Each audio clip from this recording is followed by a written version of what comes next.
안녕하십니까, 박사호입니다. 월드리딩 채널은 수익이 정지됐지만 시대를 보는 정확한 인사이트를 제공합니다. 이번 방송에서는 한국 윤 정권의 비상계엄 선포로 인한 혼란상을 러중북 그리고 미국이 어떻게 보는지를 설명드리겠습니다. 타이완의 한 매체는 비상계엄 사태를 다루면서 중차오就近看完인시 위에美国继续推出东北亚 중국, 북한, 러시아가 윤석열을 가까이 모니터하면서 관여하려 한다. 미국은 질서 있게 동북아에서 물러나는가란 썸네일을 달았습니다. 저는 타이완 매체를 자주 봅니다. 타이완 매체는 지정학적 상황을 아주 디테일하게 잘 설명합니다. 출연하는 패널들도 한국처럼 엉터리가 아닙니다. 이 한 장의 썸네일은 사태를 아주 잘 설명해 주고 있습니다. 러시아, 중국, 북한 모두 한국에서 벌어진 비상계엄에 황당했습니다. 속된 말로 벙쪘다고 표현하면 정확할 것입니다. 러중북은 벙쪘고 미국은 당혹해하고 있습니다. 북한의 조선중앙통신은 이제야 비상계엄 사태를 자세하게 보도했습니다. 괴뢰 한국에서 비상계엄 사태로 사회적 동란이 확대되고 있으며 전국에서 100만 명 이상의 군중이 윤석열 탄핵을 요구하는 항의 행동을 전개했으며 국제사회가 엄정히 주시하고 있다고 주장했습니다. YTN은 북한 주민들이 보는 노동신문도 사진 20여 장과 함께 탄핵 사태를 전했다고 보도했습니다. 아울러 계엄군의 국회 침투와 탄핵안 무산 과정도 자세히 보도했습니다. 북한 매체는 심각한 통치위기, 탄핵 위기에 처한 윤석열 괴뢰가 불의의 비상계엄령을 선포하고 파시오 독재 총칼을 국민에게 서슴없이 내대는 충격적인 사건이 일어나 온 괴뢰 한국당을 아비규환으로 만들어놨다고 독서를 퍼부었습니다.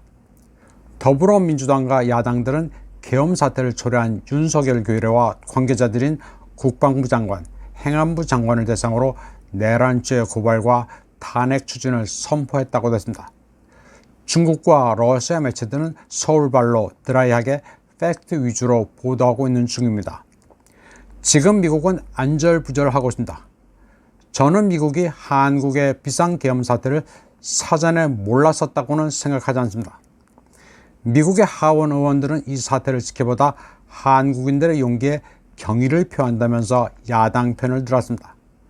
대세가 기운 마당에 윤석열 편을 들었다가는 반미 감정이 일어날까 우려한 것입니다. 이런 입장을 취한 미 하원 의원 가운데는 공화당의 조시 홀리 의원도 있었습니다.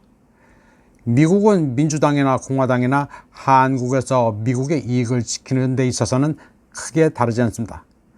그래서 강조한 게 한미 동맹의 굳건함입니다.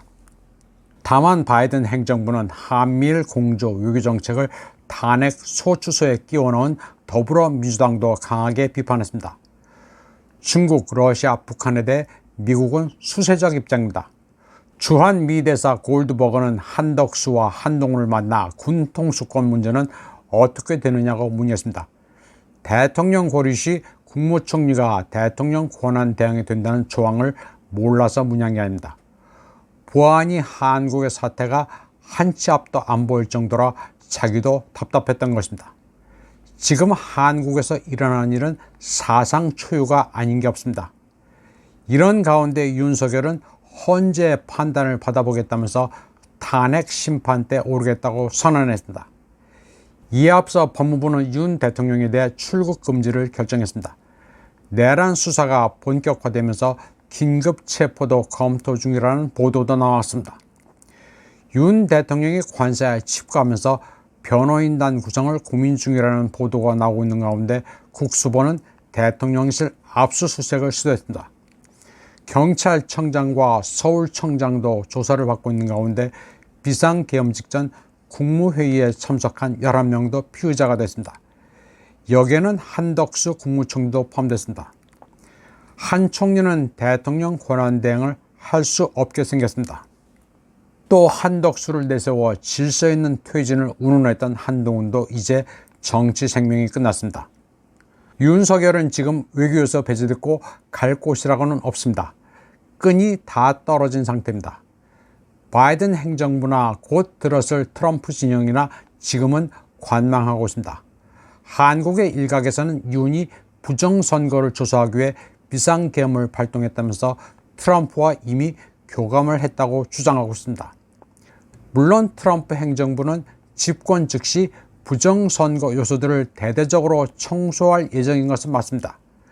국내 한 매체는 트럼프 2기 행정부 요직에 기용될 가능성이 높은 인사들이 지난 7월 방한해 한국의 부정선거 실태를 파악했다고 전했습니다.